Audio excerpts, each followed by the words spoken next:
Hey everyone, this is Mason Hutchison, and you're listening to Herb Rally, your daily herbal podcast. We come out with new episodes about 5 days a week, so be sure to tune in often. We have over 634 episodes, so feel free to peruse those episodes, and you're bound to find something of interest. Our goal for the show is to help you along your herbalist journey, no matter what stage you're at. Today's episode is another edition of the Herbalist Hour, and this one is featuring Susan Leopold. And Susan is the executive director of the United Plant Savers, also one of the main organizers for the upcoming International Herb Symposium, which we chat about quite a bit in this episode. If you'd like to learn more about the International Herb Symposium, or IHS, you could go to internationalherbsymposium.com. It is June 9th to the 11th, 2023, in Norton, Massachusetts at Wheaton College. But yeah, we'll talk a lot more about it in the episode, so stay tuned for that. Also, before we get into the show, I want to tell you about Crafting Your Herbal Practice, taught by Kat Meyer, Patricia Howell, and Emily Ruff, all friends of the Herb Rally podcast. So, the craft of herbal practice is a container that makes healing possible. As herbalists, we know a heart-centered approach that connects our knowledge of herbs with the needs of the communities we serve is the center of our work. Yet often the path between herbal wisdom and the practice of herbalism is challenging to navigate on your own. Moving into the clinic, new skills are asked for, and they are no less pertinent to our livelihoods than honoring the ecology of our homes and land, making medicines with deep intention, or learning how to hold safe space with our clients. Recognizing the guidance and support that many new herbal practitioners are seeking, they've created an innovative and comprehensive 6-month curated mentorship opportunity that celebrates and nurtures your unique approach to herbalism. This program provides tools of support and skill development for herbalists to step into clinical practice while honoring right livelihood and relationship with the plants, self, community, and the changing planet. So again, this is taught by Patricia Howell, Kat Meyer, and Emily Ruff. If you'd like to learn more about crafting your herbal practice, you could go to yourherbalpractice.com or click on the link in the show notes. One more time, that is yourherbalpractice.com or click the link in the show notes.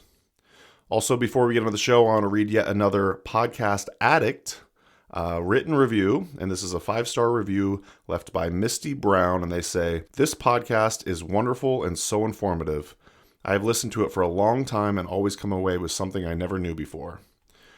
So thank you so much for the review, Misty. This was left about a couple years ago, and at that point, the Herbalist Hour wasn't even around, so I really love just adding new components to the Herb Rally podcast. You know, we got various conference recordings and whatnot. We got herb walks, this and that, but now we have the interview series of the Herbalist Hour, so we're constantly trying to evolve and improve the podcast. So thanks so much for the review. If you have a second and you wouldn't mind leaving us some sort of written review in your podcast player of choice, I would super duper appreciate it. I always love reading them. It brings a smile to my face, and it also helps us out a lot. Helps us helps make the show more discoverable. So huge thanks to Misty, and thanks to y'all for listening. I want to give another plug to Torrin Frost. He's the Northwest-based rapper that created the new Herbalist Hour song, which you're just about to hear. So thanks y'all for listening. I will talk to you very, very soon. Take care. Welcome to the Herbalist Hour. This is where community gather, merging the power of people and the flowers, the sweet and the bitter to the salty, the sour. Umami, it's time for the Herbalist Hour. All right, hey everyone, welcome back to the Herbalist Hour. Today I'm joined by Susan Leopold. Susan is the executive director of the United Plant Savers, along with one of the main organizers for the International Herb Symposium. So welcome to the show. Thank you. Thanks for having me. You're very welcome. It's great to have you. It's been a long time coming. I feel like you should have been one of our first episodes, but here we are. We finally made it happen, and I'm stoked to specifically talk about the International Herb Symposium. I say this about every herbalism event, but it truly is one of my favorite events. It's coming up. So let's definitely talk about that later on. But for now, I would like to get to know Susan a little bit better and kind of like what brought you to the healing world of plants. Oh gosh, that's a big question. Yeah. And I mean, I definitely think like as a child, I was always drawn to plants. And I was fortunate to grow up, where my parents lived on a farm, and we lived in a house that had a huge wooded area with a pond. And there was just a lot of capacity to explore nature. And so I think I kind of, as far as I can remember back, just being really drawn to plants. And I do think that I told this story a long time ago about how I was in middle school and I came up with this, like, it was like the science fair. And so my project that I like came up with all on my own was I grew carrot tops. One was in a carrot top by itself in a bowl of water, and then 2 carrot tops like further apart in a bowl of water, and then a bunch of carrot tops together. And my whole theory was that plants need people. That plants need each other just like people need each other. That's so sweet. I love hearing that. So I was always drawing these parallels between, like when you're a middle school student, you're seeing how like people are really creating these social structures, right? So I was drawing these parallels to prove that plants need structure as well. And in my theory, the cluster and growing carrot tops, it was just in water, right? So I removed all the external factors. It was literally just carrot tops, and those that were in a cluster grew exponentially more so than the lone carrot by itself that grew the least. And then in the middle were like the 2 carrots that were like in the dish together. So I think I was always just having these thoughts, and the same science teacher asked me to go pick flowers in my yard, and my favorite plants that were growing in my yard, I had this huge population of pink lady slippers, and I picked those plants and pressed them and made a little book, and I was like so proud of it. And then I go in and my science teacher is like, Mr. Henshorn, oh my God, you shouldn't pick those plants. And then I was just like, why wouldn't you pick the plant? So it's just like the wheels started turning. But I also had very severe asthma and respiratory issues. And so, really garlic and ginger and greens, these things became so critical in my life because I was trying to get off of taking antibiotics all the time, taking prednisone all the time. So I found a lot of relief in plant medicine. I wouldn't say that I've never been quite drawn to like the herbalist path. I consider myself more of an ethnobotanist, and it was just kind of serendipitous that I fell into the role of United Plant Savers because a lot of people were really encouraging me to apply.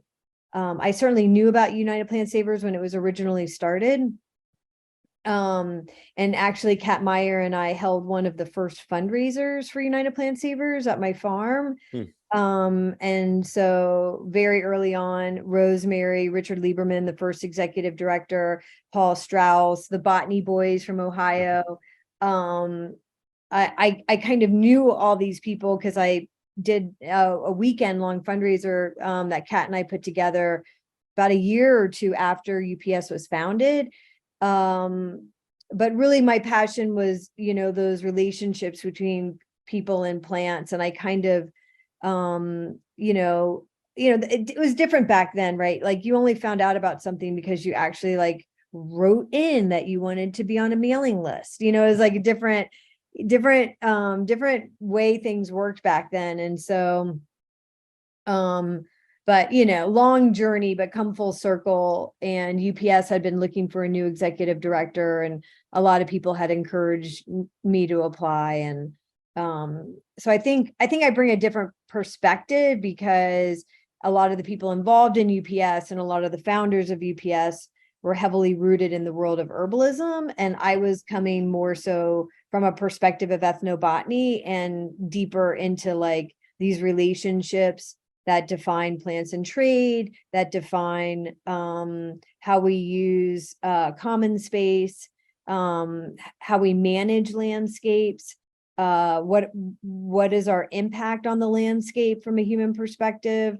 So I think in that regard, my perspective on the mission of UPS is like so much broader than herbalism, though I see herbalism as like, a piece of the pie. in the whole context of things. So I hope that makes sense. Totally. Yeah, I want to kind of ask about your relationship with Rosemary Gladstar, but before I do that, I have to know, did science ever prove anything related to your carrot top theory? I mean, funny enough, like I made it to the state science fair. Like I won a lot of Really? I won a lot of ribbons. That's awesome. People really found it interesting. So obviously I was taking more of a perspective of, coming up with a theory based on like observations of human relationships. But I do think, gosh, there's not much difference between plants and people. And you could draw all kinds of conclusions. And if anybody's listening, I encourage you to try the carrot top experiment yourself. But now, looking into all of this, right? I mean, I think we all have very like just intuitive understanding of how the world works if we just allow ourselves to kind of sink into that. But certainly you could imagine, like, now we're discovering so much more, right? I mean, Suzanne Simard's work with mycorrhizal relationships, how plants communicate, these interconnected ideas are now like really gaining some momentum, and that's kind of a research topic that I've done a lot of research on is parasitic medicinal plants. I did a fellowship at the Lloyd Library. And so, parasitic plants can be found in any ecosystem around the world. There's all types of ways that plants are parasitic. So really, those characteristics in my mind are just an expression of the interconnectedness, right? We can just understand it a little bit more because it's more magnified, but really, and I think parasitic has kind of a negative connotation, but it just exemplifies how deeply interwoven we all are. Amen. Yeah. Well, yeah, I'm very curious what your when you first met Rosemary Gladstar, and then I believe she was the executive director of United Plant Savers before, correct? Yes. Okay, yeah, I'm curious about like when you first met her, how you developed that relationship, and then the transition of her being the executive director to you becoming Okay, sorry. That's all good. Can you hear the mowing? I'm sorry. Of course. Oh, yeah. No, I can't hear that, but yeah, I had some neighbors earlier mowing, and I was getting a little worried about that as well. We're actually, a lot of my neighbors around here do no mow day, which is kind of cool. They're no mow month, yeah. Yeah, awesome. Okay, I'm back. Yeah, cool. No, that's all good. So I'm just curious, like, how it was when you first initially met Rosemary Gladstar, and then the transition of her from becoming the executive director to you becoming the executive director for United Plant Savers. Yeah, well, that's a great question. Obviously, it's like core to the passion of Rosemary, United Plant Savers, and she was like the founding president, so to speak, but she was never the executive director. Ah, okay. So Richard Lieberman was the first executive director of United Plant Savers. He's an ND. He lives in Hawaii. And then Linda Lamole, who played a significant role in traditional medicinals. So that's how Rosemary and Linda knew each other. Okay. And then I took on the role as executive director. And I will say that, Rosemary has a really unique approach to being a part of things and then allowing them to like flourish. And we could name many of those things, like herbs, like traditional medicinals, and like United Plant Savers. So when I first took on the role of United Plant Savers, she did come to some of the board meetings. I would say the first 2 years or so. Sarah Katz was the board president when I took on the role of executive director. And Rosemary very much felt like it was important for her to step back and allow the organization to grow on its own, so though she's still and always will be founding president, she is not an active board member. But she is obviously like, has her finger on the pulse, and to say the least. is always makes herself available, for feedback and for, advice and, all those types of things. But I think that's a beautiful gift if you can be passionate about something and be there as the flame to kind of ignite it, and then to be able to step back and then, allow something to flourish sustainably on its own without, your hands in it, so to speak. Does that make sense? 100%. Yeah, I want to say Rosemary Gladstar has been involved in at least two of the organizations that I've worked for, say Mountain Rose Herbs.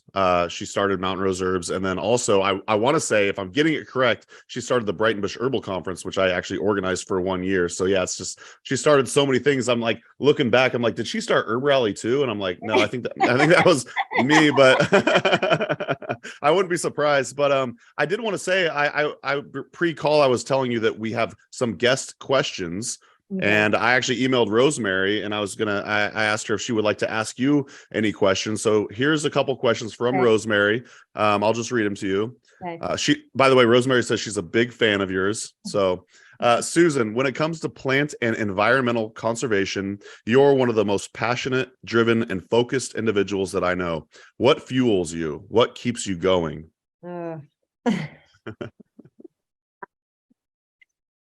Oh gosh, I wish I knew. I wish I could like fill myself up, Yeah, I think, it may sound, kind of crazy, but yeah, I feel like plants communicate through me, and I feel incredibly driven to be an advocate and speak for them. And when I think I can't do any more, when I lose my, mojo, it's like I can't get away from it.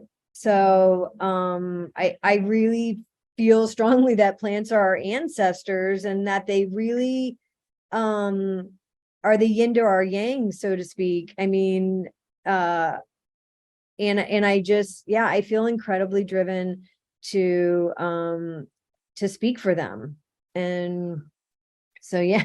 and I think I just, as far as I can remember, I think I've just been born with that passion from the get-go. I don't know how else to describe it. Everything that's kind of happened, I ended up, going to the Amazon in 1994, and kind of had like a real aha moment of how in peril plants are in North America, and that it wasn't really my mission to like save the Amazon, right? Like my mission was really to go home and like understand what was happening and be an advocate from that perspective. And it was kind of, I don't know, maybe I wouldn't say tragic, but it wasn't kind of the outcome. It wasn't what I wanted to hear. Yeah. But I had to listen. So, and then I came back, and, there was nowhere to take botany.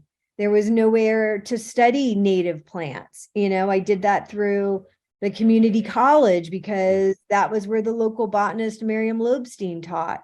I joined the Native Plant Society with people who were all much older than me. It was different back then. So it's kind of exciting to see the interest in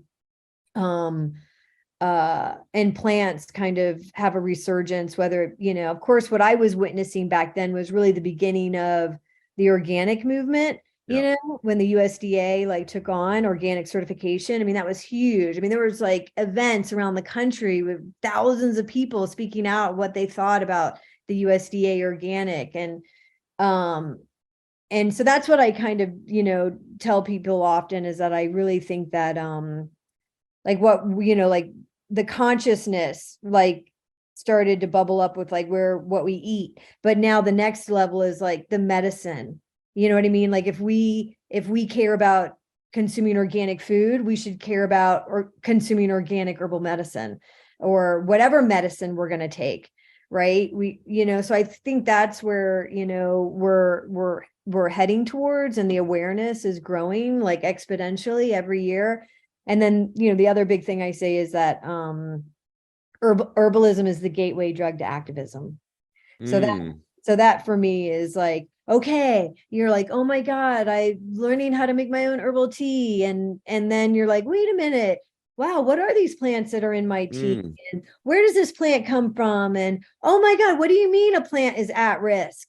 What's that mean to be a botanical sanctuary? What's that mean to not mow my lawn? What's that mean to see weeds differently? What's that mean to understand what an oak tree is in my yard and what it supports? So it's like this, it's the gateway. It just builds on it.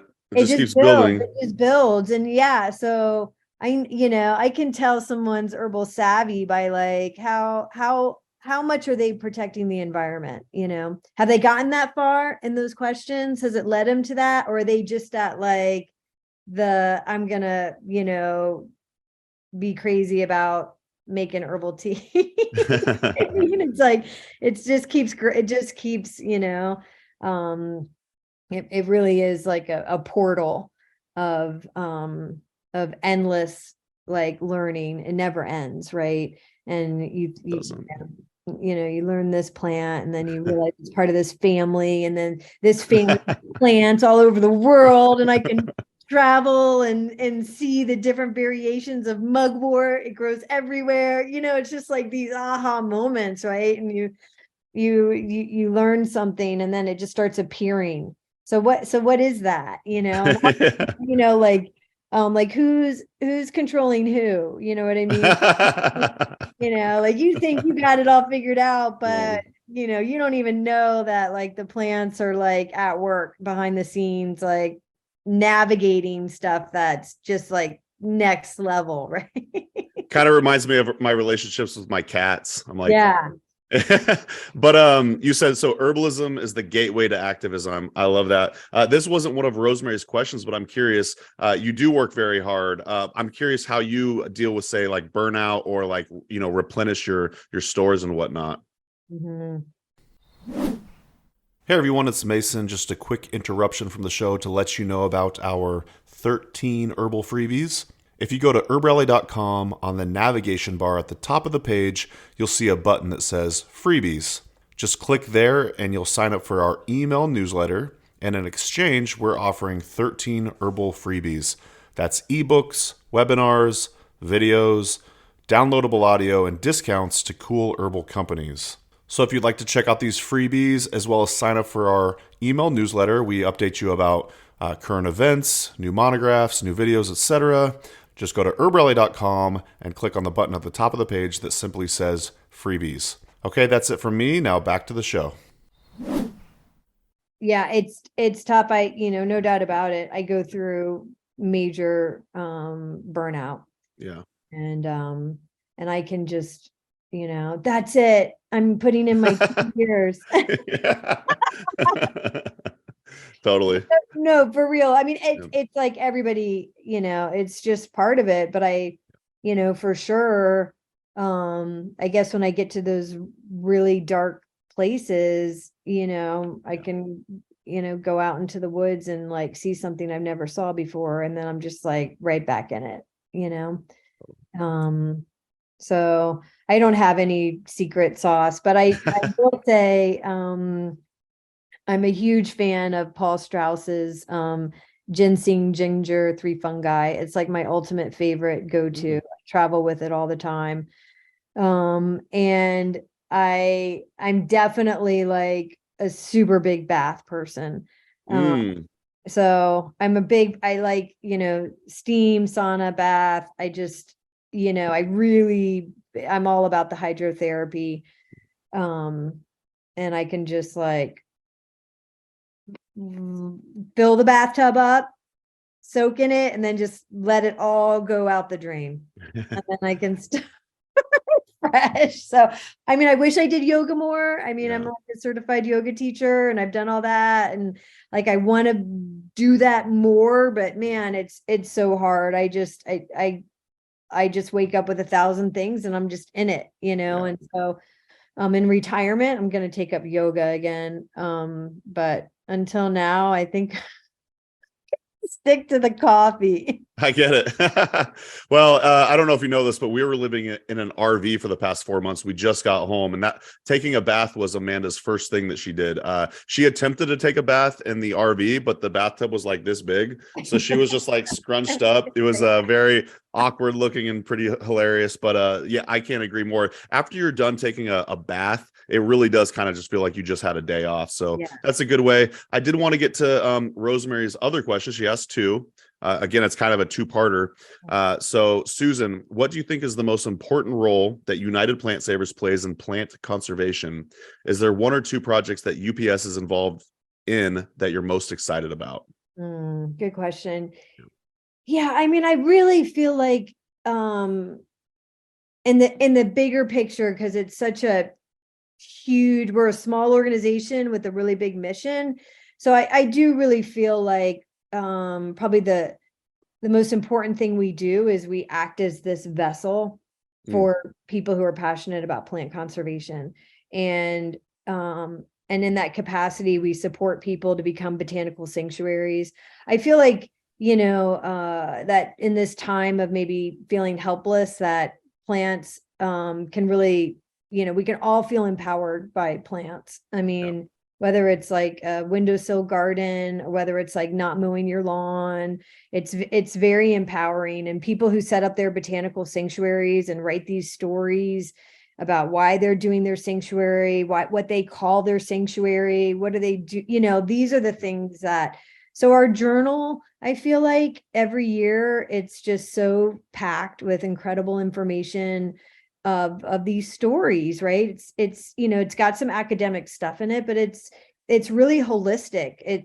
Anybody can submit something. It's really a reflection of our membership. And one thing that we've done, we have so many projects and, so many great things that we're doing, especially at the sanctuary. But during the pandemic, we really expanded our capacity to host deep ecology art fellows. And so that's something we offer up. People, if they apply and they're selected, they can come stay at the sanctuary for 2 weeks and explore their connection with medicinal plants in their environment. And so that holding that space and what people are creating and what they're experiencing and what they're sharing about, I think is, incredibly inspiring. I think art kind of helps us go beyond being able to express what's happening in a verbal way. So that's pretty great. And then I would say, one thing I'm incredibly excited about is the launch of the Duke Ethnobotanical Archives. So we inherited Jim Duke's library and all of his notes and research and photography and Peggy's art. And from there, we got John Staba's collection. He's was a professor of pharmacology. And then after that, right before Stephen Buhner died, he donated his library. And so we're really building this, what I call like the Lloyd Library of the East. Wow. And that kind of ties in with the international, and like my vision for the future is really building the International Herb Symposium Learning Center and really making people aware of the archives. Last year, we did a fundraiser. We purchased this brick house in downtown Pomeroy, which is just down the road from the sanctuary. And we are able to host people to come and research. And, another aspect to this whole history thing, I mean, one, we have like the history of, herbalism that we've been all able to witness, that Rosemary was, a big part of igniting, and the International Herb Symposium is a huge part of that history. But step back into the world of the eclectics, C.S. Rafinesque, John Uri Lloyd, all these characters that really define, like the history of American herbalism is really rooted in conservation. It's really rooted in a holistic approach. And I think a lot of people who are getting into herbalism, they're reading stuff on the internet, they're Googling, they're, reading books, but a lot of that stuff is really regurgitated information that goes back to certainly Native American knowledge and also, this unbelievable history of the eclectics. And so that is something that I feel like is also incredibly important, is to really dive into that history and for people to understand how this knowledge, how we have all this current knowledge about medicinal plants. And so that is something that I'm incredibly excited about. And we're really looking at, though we have been doing a lot of seed collection with the prairie that we have at the sanctuary, we're really looking into the future to start a medicinal plant seed bank, which, hard to believe, doesn't really exist.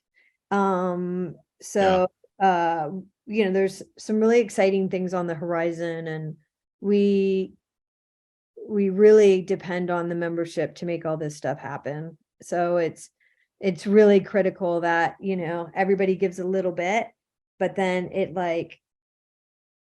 creates an opportunity for us to do really big things. Yeah, if you're listening, a dear listener, I highly encourage you to check out the Botanical Sanctuary in Ohio. I was there for the 25th anniversary, and that was a super incredible event. I don't suspect you all have events like that every single year, but would you recommend people just go and visit and hang out there? Or it's open all the time. Anybody can go there, and there's a little kiosk that has information on hiking and information on the plants you'll see. And so at times we have the yurt available for rent. You can book the brick house on Airbnb. You can pay a small fee and camp. So really, we encourage people to come visit anytime. And then we also have the art fellowship and the medicinal plant certificate program, which is a 4-week internship in the summer. So there's, tremendous amount of opportunities, and we'll be doing a forest farming cultivation 2-day workshop the last weekend in September. So, though who knows when we'll do an event like we did on the 25th. I mean, interestingly enough, next year will be UPS's 30th. So it's already here. So who knows? We might put something together. Oh, come on. Let's do something. Let's party. But it was really great, right? The 25th was like a fantastic event, and it was so fun. It was so fun. What an amazing event. There was music, there were stories, also I want to say Doug Elliott taught me how to eat a pawpaw there. And Stephen Foster gave an incredible tribute to Jim Duke. That was phenomenal. And so it's, I know people will say, oh, I want to do this. Maybe I'll do it. I can't do it now, but I'll do it. There's no guarantee that there's going to be another. These things, you can't just take these things for granted. There will never be a 25th. That event happened. Stephen Foster's gone. Yeah. That was the only time I met him as well, was at that event. So that was pretty amazing. I really enjoyed he did like a photo slideshow and stuff like that. That was pretty neat. Yeah. And so these carpe diem. That's right. That's right. Well, you heard it here. If you want to go do something, now's the time. I did want to say we have some people in the audience, so that's pretty sweet. Thanks for joining us, Lydia, Maria, and Sherry. If you do have a question, you can leave it in the chat or the Q&A section, and then maybe we can get to some of those at the end here. So those were the 2 questions from Rosemary Gladstar. I did promise you we're going to promote the International Herb Symposium. And before we really delve into what's going on at that event, I would love to hear how did UPS end up taking over the International Herb Symposium? Because I know previously, again, here we are, Rosemary Gladstar, I believe, started it, and then I want to say it passed it along to the Zach Woods Herb Farm folks. And then now it's a United Plant Savers event, both a fundraiser, as well as I want to say it's organized by you and probably your team as well. So I would love to hear about that transition, and then let's talk about the event itself. Yeah, absolutely. I mean, Rosemary started the International Herb Symposium, and it was where UPS was founded, in a dorm room at Wheaton College with a bunch of people talking about their concern for plants in trade, especially native medicinal plants. I mean, at that time, people were like super hip on golden seal being like the be all plant to pass a drug test. And it just, these like things, like lady slipper was still being used. You could buy it in the health food store for sleep aid. And so people were concerned, and that's where UPS was started. And most, definitely, Mel and Jeff had helped Rosemary run the IHS for many, many years, and had, bought equity into the organization. And they really decided that it wasn't really sustainable for them. They wanted to focus on the farm, and that, in the end, they really didn't want to continue to run the International Herb Symposium. But they wanted it to continue on. And so they approached the board of directors of United Plant Savers. Melanie is a past board member. And, this idea that UPS would actually purchase the International Herb Symposium and then bring it under the umbrella of United Plant Savers. So the board agreed to do that. And we did the International Herb Symposium online in 2021. And now we're back in person for 2023. Super exciting. So that's coming up. I should have the dates in front of me. I know it's this June though. June 9th to the 11th, I believe. And that's in Wheaton College and just outside of Boston, Massachusetts. Norton. So do you want to tell us more about the event? Maybe like if there's keynote speakers or some of the presenters or some of the things you're excited about? Oh my gosh, I'm excited about so much. I really wanted to highlight, I really wanted this to focus on the plants, right? So we have kind of like, keynote species, so to speak. Oh, cool. And those two species are white sage and wild rice. And so we hope to be giving away seeds and just getting people like talking about those two plants. We're going to be viewing some of the last year we did the first International Herb Symposium film festival. And Saging the World won the Rosemary Gladstar Award. So we'll be showing that film. And then Food That Grows on Water was a runner-up, and we'll be showing that film among many others that were a part of that film festival. So that's kind of a cool thing. Friday night, Mark Plotkin is going to be giving the keynote. So I'm really excited about that. He'll be sharing about all his research and all the work he does in South America. And then Rosemary is going to be the keynote Saturday night, talking about the history of the International Herb Symposium. And one thing that's kind of, one thing that I think Mark and I talked about that he's going to touch on is really about the herbal legacy of New England, right? I mean, especially with Harvard University and Richard Evans Schultes, who was like, kind of a key ethnobotanist, who was a, mentor to, people like Wade Davis and Mark Plotkin and a whole host, Michael Ballack, a whole host of, incredible ethnobotanists who are doing, phenomenal work around the world. And, just right down the road from Wheaton is the Oaks Ames home, right? Oaks was a famous botanist who wrote and studied orchids from around the world, and his wife illustrated those orchids, and she was incredibly dynamic in the suffrage movement. And then a little tidbit, I don't know if you know much about the glass flowers at Harvard. I've been there. Yeah. Which is like mind-blowing. Yeah, it's amazing. The same mother and daughter that commissioned the Leopold family, no relation. Really? Okay. Yeah, that's who crafted the glass flowers. Also were instrumental in ensuring that Serpent Mound was protected in Ohio. And if you don't know much about Serpent Mound, it's, one of the most significant Native American mounds. It's not far from the sanctuary in Ohio. And many of these mounds were plowed under in the 1800s. And so, yeah, so my point is that there's all these like links, right? Yeah. That connect one person to another, and everybody who's at the IHS or everybody who is a part of the IHS, those are just more links in the chain, and so really, really emphasizing how we're all a part of this incredible botanical legacy, which may seem, kind of daunting. Maybe someone who's like on this path feels alone or feels like, why do I value this when nobody else values it? But really, the more we connect, the more we realize that we aren't the only people out there that value. And I probably say this every episode, but I just got goosebumps.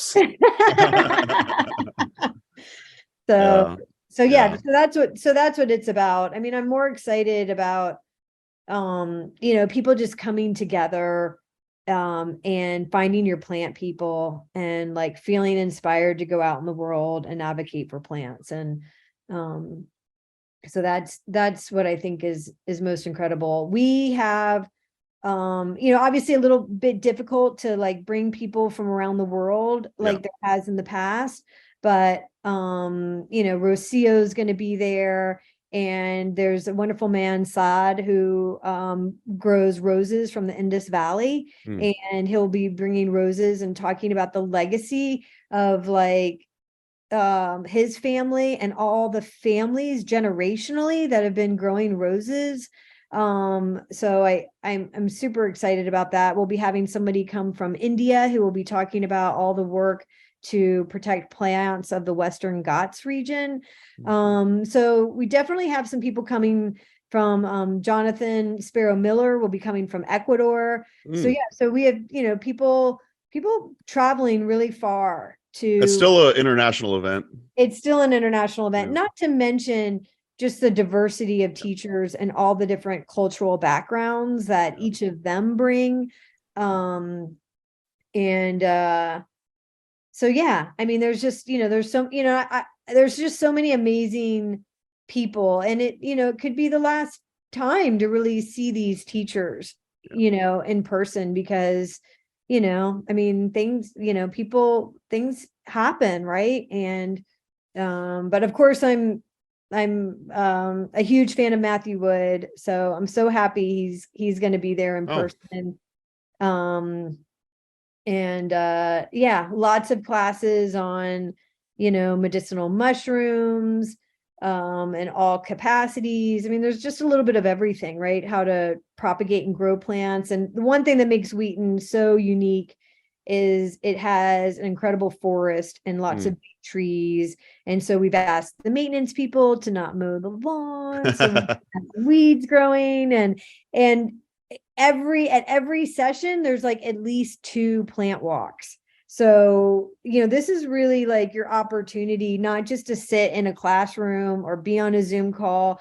Like if you come to the IHS, you have to get out and at least you'll probably do 2 herb walks before it's over, Mark Williams is going to do his thing where he picks a leaf of every plant and creates this huge living herbarium, and we'll try and identify as many plants on the campus as possible. We'll also be doing Trad Cotter is going to be there, and we're going to have like total fungi ID table happening all weekend. So this is really, you can't, of course we have an online version, and it's great to offer that. And we're always excited to meet people where we can meet them. But if you're on the fence, like definitely come in person, and you can do a day ticket. You can just come for a day. I didn't know that. Yeah. So, plug in if you can, because there's no guarantees, I think the thing that's been really difficult this go around is that, it happened 4 years ago, and, there's inflation, food prices have gone up, Wheaton's prices have gone up, traveling, I get it. So it's, it is really difficult to sustain cost wise, an in-person conference. So I don't know what the future of IHS is going to look like. I definitely will be putting it out there at the IHS that we want people's feedback. Yeah. We want to hear, like, what are the classes people want to hear about? What are the things people want to learn about? And how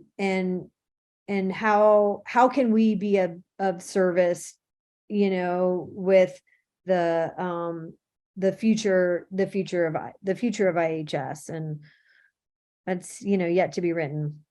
Well, I know you graciously invited me, and we're still on the fence. That we're probably like a 99% no, unfortunately. But I will say, just to kind of agree with what you're saying, I will say, check out the teacher lineup. I want to say you could go to internationalherbsymposium.com and if I'm getting that correctly, and check out the teacher lineup, because if anything was able to convince me to go, it really is the teacher lineup. It's quite incredible. I'm like, oh, they're going to be there. Oh, they're going to be there. Oh, they're going to be there. And our good buddy Steven Yeager's teaching there, so that's super fun. It's going to be an amazing event. It would be great to go, but I'm not sure it's going to work out this time. I have been twice, and I can attest it's an amazing event. Are you all still going to do like the kava ceremony, or is that kind of a thing of the past? No, we're embracing there'll be the kava. Oh, good. Okay.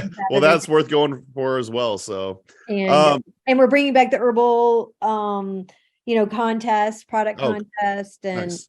We're having a plant wave lounge, where we're going to have like plants hooked up to sound waves, and people can, tap into listening to the music that plants make. We're going to have the Cannabis Museum from Ohio come up, and nice. the founder of the Cannabis Museum is going to give a talk on cannabis and early pharmacies, right? Because it was like a huge staple of everyday pharmacies if we were just to kind of step back in time. So there's elements to this that I hope people really embrace. So I don't know, last minute, you might find yourself there. You don't know. That'd be lovely. Well, very good. I know we got started a little bit late, but it's been about 50 minutes. You want to answer a few more questions? Yes. Wait, all right. You got the time? Sweet. This is a kind of like an audience submitted question, not from today's episode, but it's kind of a general Ask an Herbalist question. I thought you would be a great person to ask, see if you have any insights on it, but it's, what does the herbal industry need the most right now besides more herbalists? Yeah. Well, I mean, definitely we need more growers. Okay. So, good answer. Yeah. And, the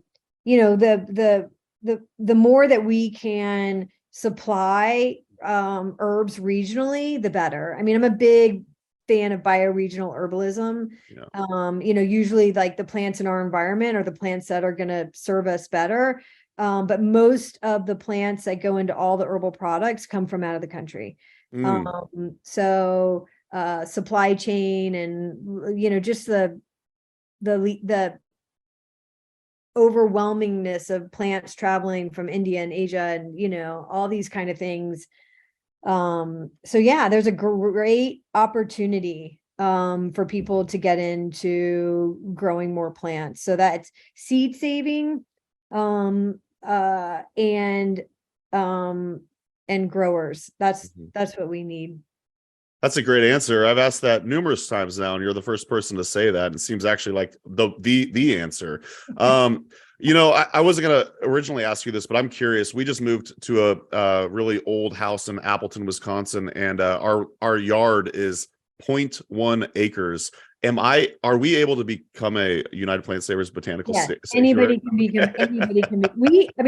We have a lot of urban gardens, where people are just growing herbs in container boxes. Totally. It's only the intention to be a plant saver that qualifies you as a botanical sanctuary. So it's a great conversation starter with your neighbors too, because if you get that cute little sign you put in your yard, and you know what I mean. So all right, we're gonna do it. You heard it here first. Okay. Audience, hold me accountable. We're gonna do it. Sweet. We could kind of do like rapid fire if you want, or go in depth however you want. But what is one of your current favorite herbal allies, or what plant are you looking forward to seeing blooming soon and hanging out with? Oh my goodness. I mean, it's so tough because Well, for sure. Just in this moment, right? It's just been fantastic to see the trilliums blooming everywhere. And if you look on my Instagram, I drove through West Virginia.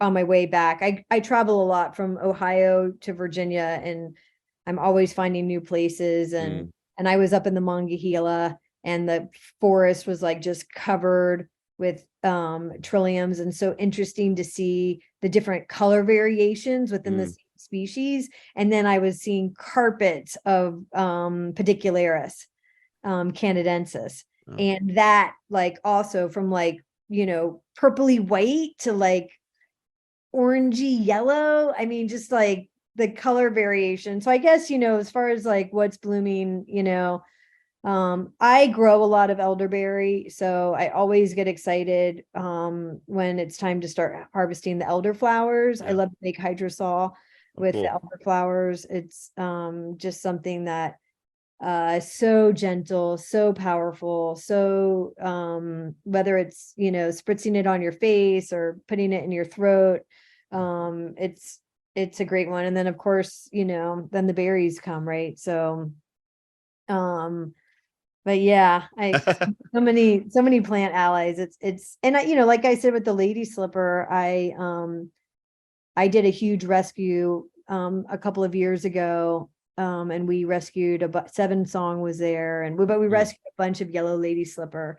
And so I love it when that yellow lady slipper blooms, just to know that like it was transplanted and it survived and it's still thriving. And so yeah. I love trilliums, and I'm yet to see trillium out here in Wisconsin, but we certainly have a trillium ovatum in Oregon, which is where I'm originally from. And I want to say one of my teachers, it might have been Grady Proctor, said that because the trillium ovatum will sometimes turn like pink. And I want to say that he said that they believe that that's from getting pollinated. So they're like white and then they kind of turn pinkish. And I don't know if you know about that or not, or anything like that, but I've always been curious. So, but yeah, absolutely love seeing that flower come up.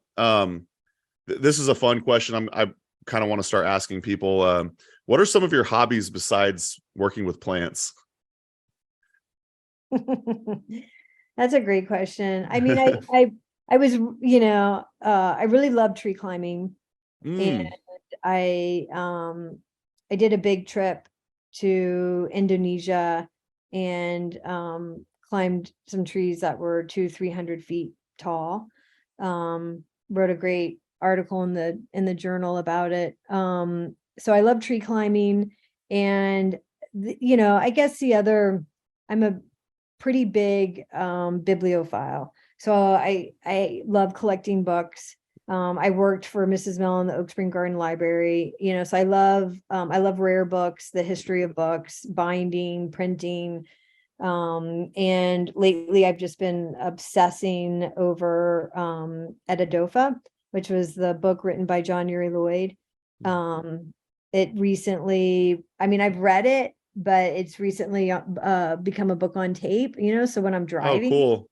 So I can listen, I don't know, I could just listen to that book over and over and over again. That's so cool. So yeah, so books, and sometimes it's just so hard. I'm on the computer all the time, and so my ability to like read as much is like diminishing. So I'm in the car a lot, and so I love just like listening to books on tapes. And then probably the next biggest part of my life is the Grateful Dead. So I was going to ask you about that.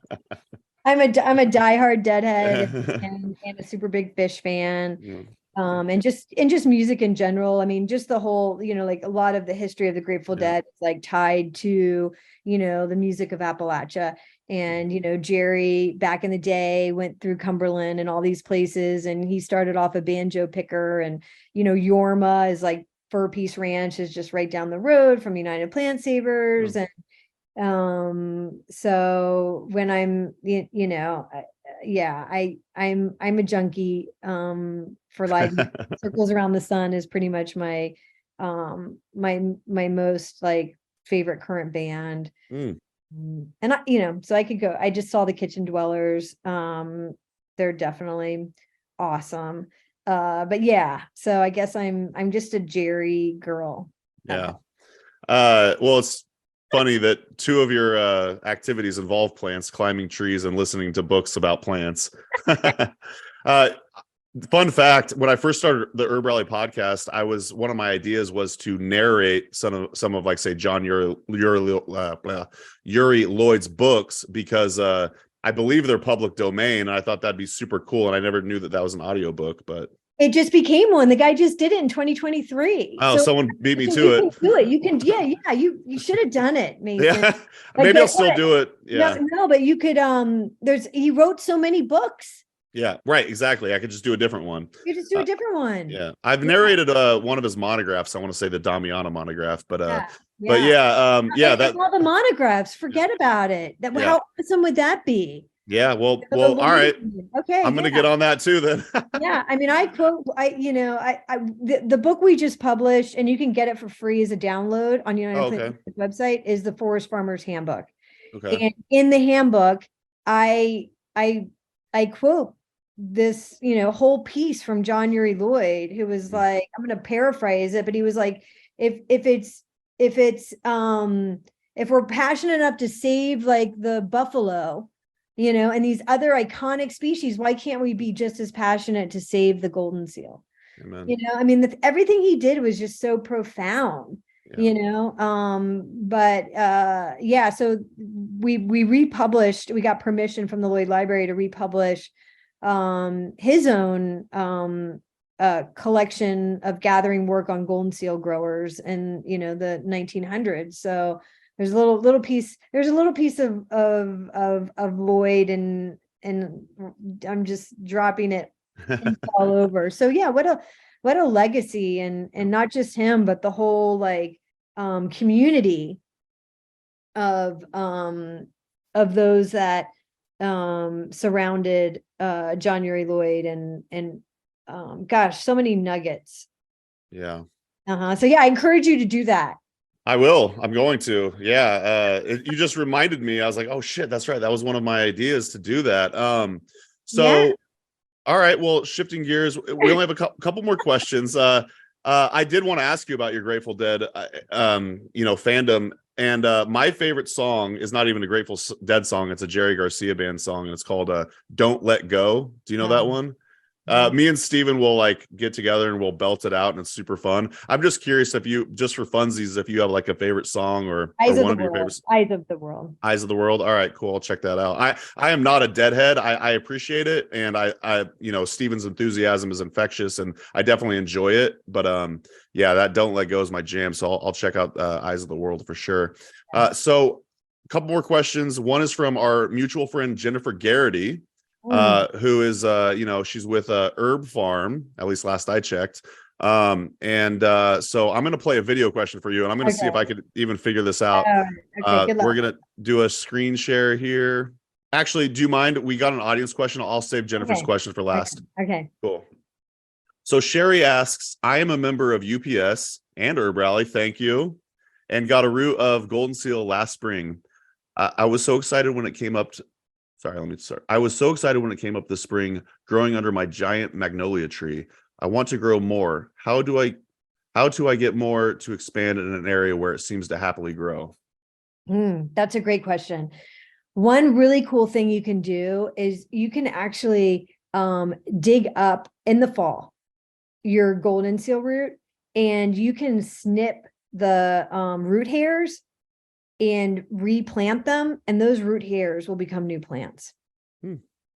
So golden seal really is a plant that is easy to propagate. You can also, if your golden seal produces fruit, when it turns red, you can harvest those fruits and literally just replant them right back underground, and those will also create new plants. But it's pretty neat. You can take those root hairs and you can plant them in like a potting tray if you want, and then you can leave that outside so it goes through natural dormancy, and you'll see the buds form on those root hairs. Or just cut the root hairs, replant them right where your right where you're growing golden seal, and you'll see it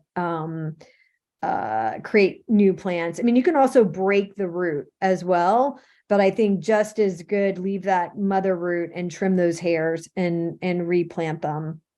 Golden seal loves to be propagated. It loves human plant interaction. So you really can't go wrong, and you can always add compost. Golden seal is a big feeder, and it loves compost, so that will increase the growth of your golden seal as well. So great question. You're an expert. It's so good to know that the person at the helm of United Plant Savers is able to answer something like that. So I love it. Thank you for sharing. And yeah, thanks for the question, Sherry. And just for, if you're listening and you're not an Herb Rally Schoolhouse member, shameless plug here. We're starting to allow Schoolhouse members to join live on the podcast and, potentially interact with the guests and whatnot. So thanks for joining us today. I know it was a bit last minute, but so Maria Christodoulou asks, can I create a UPS botanical sanctuary in Greece? Looks like they're only in the US. Yes, you can. So we have the Sacred Seeds Sanctuary network. And if you go on there, you can see there's probably about 30 sanctuaries from around the world. Yeah, so the Sacred Seeds is free, right? Yeah. Because it's international and dealing with international money and all that. So you basically just fill out the form and we add you to the website, and you can connect with other sanctuaries that are out of the country. We do offer a waiver to people who apply for the botanical sanctuary, but it's like $150 or something. And that covers really just the cost of the shipping on the signage. Cool. Final question before we learn about where to find more about Susan and your work. But Jennifer Garrity, our mutual friend, asked, if you were elected president, what's the first thing you would do in office? President of the United States? Yeah. I would put a moratorium on cutting trees. Yeah, hands down. Is this a conversation you and her have had? No, we haven't. Okay. So it's just so funny. I was really, but that's so interesting. But absolutely. And I would do a lot of things. I would definitely put a moratorium on any tree cutting. I would invest in non-timber forest products, but also other plant materials that you could use for tree-free paper. Like we have native kanaf that grows in the Southwest. You can make paper out of it. Obviously, we can make paper out of hemp. There's no reason why trees should be paper. And the other thing is I would ban if you couldn't cut trees, then you couldn't make cardboard, right? Cardboard is made from hardwood. Hardwood trees are taken down to make cardboard. We don't need cardboard anymore. So these are like some fundamental things. I would make the head of the USDA have to be elected, not a presidential appointment, because the USDA is controlled by corporate greed. And people pay to get those positions. They need to be elected. So yeah, if I was made president, I have a whole list. I won't go into it, but yes. So funny. Susan for president. Shocking that it's plant-centric answer. It was funny. We were at a Mother's Day gathering yesterday at Amanda's parents' house, and they gave us some like hot dog buns. And on the way home, Amanda's like, I wonder if we could turn these hot dog buns into paper. I was like, save the trees. Let's figure this out. Yeah. I mean, we can do so many things with plants. It's endless, right? And I love all the new technology. I mean, algae is being used for all kinds of plastic alternatives. I mean, there's just, cannabis, right? Cannabis. Yeah. These polymers from, plants like cannabis can be, turned into plastic alternatives. Absolutely. So yeah, gosh, wouldn't I? Oh, you could see me in the Oval Office right now. I just on that presidential decree. Yeah. And yeah, I mean, even, even in England or other places where trees are so rare, right? Like you have to go through a ton of permitting processes to even cut down a tree. Yeah. And so they've gotten to that point, and we should learn from that. I mean, it's not an abundant resource. And so our forestry and logging practices have to change, and plants and water and all these things, they need a voice at the table, right? I mean, so Oh, same in Greece. Yeah, Maria. Hi, Maria. You She's know going to Maria. be international. She's going to be talking about, Greek herbalism, likely. Greek herbalism. Absolutely. So we're super excited. And she's got a great trip coming up. And that's certainly part. I mean, obviously we could just go on and on, but there's so many herbal legacies to the International Herb Symposium. And one of them is certainly Juliet. And I mean, when you look back at the people who've come to the International Herb Symposium that are no longer with us, Tasha Tudor, I mean, all kinds of just like iconic, amazing people that, Rosemary brought into the fold to bring to a broader audience. And so, gosh, there's just so much history there. And that's kind of the vision of the International Herb Symposium virtual learning platform, is to really bring all this under one umbrella so that people can hear some of these older classes and see newer classes and learn from people from herbal traditions around the world. So anyways. Yeah, I wanted to highlight that. You mentioned the recordings. Is that still available for people? Do you want to expound upon that? Because that is like a nice perk for people that register. Yeah. So basically, the teachers were given the option to pre-record classes. So we have around, I don't know, almost 40 pre-recorded classes that will be on a platform for up to 1 year for people who signed up for the full symposium, get all that as just a bonus. And then we will be recording classes at the symposium itself. We'll be recording the keynotes. We'll be recording the talk from the Cannabis Museum and in a handful of folks. So you could imagine, 14 classes happening in every session. We're not going to be able to capture it all. So things that we are able to capture will be loaded up to the platform. And then we hope to kind of repackage a lot of the classes and audio tapes that we have from past conferences and make that available in some capacity. I don't know exactly how that's going to look like, but we're going to try and do something that's just incredibly affordable. So the more people that kind of tap into it, the more we can build this library and make it available. Love that. Well, that's a perfect segue for the final question, which is, where would you like to send folks, United Plant Savers International Herb Symposium and whatnot? Yes, absolutely. Internationalherbsymposium.com to sign up. Like I said, there's all kinds of ways you can sign up. You can sign up for just the day. You can, sign up to just come to the event, or you can add the food, or you can add the lodging. But I will suggest, if you do want to stay there, that, the number of rooms is dwindling pretty quickly. So, sign up.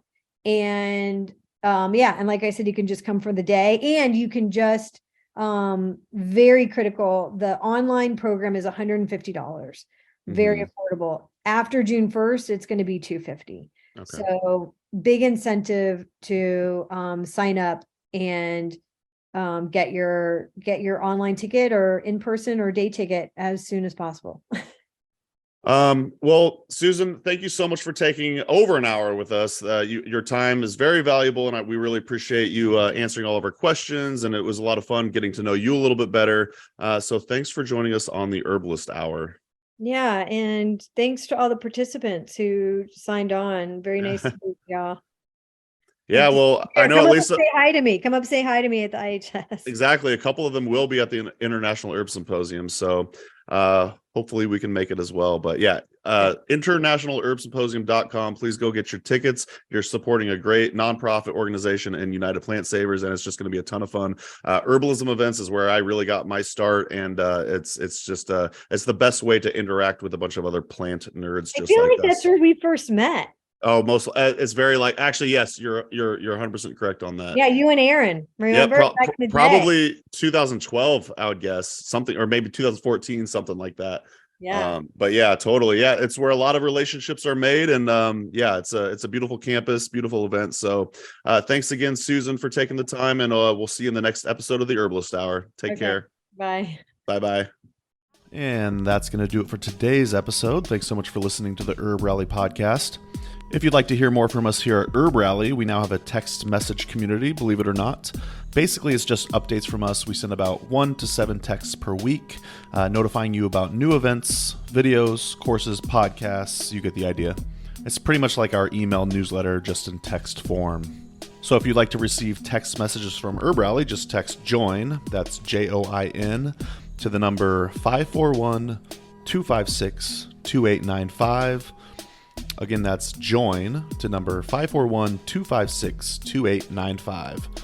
And to stop receiving texts, that's easy too. Just text STOP to the same number. It'll opt you out immediately. Okay, thanks again for listening. Have a great rest of your day.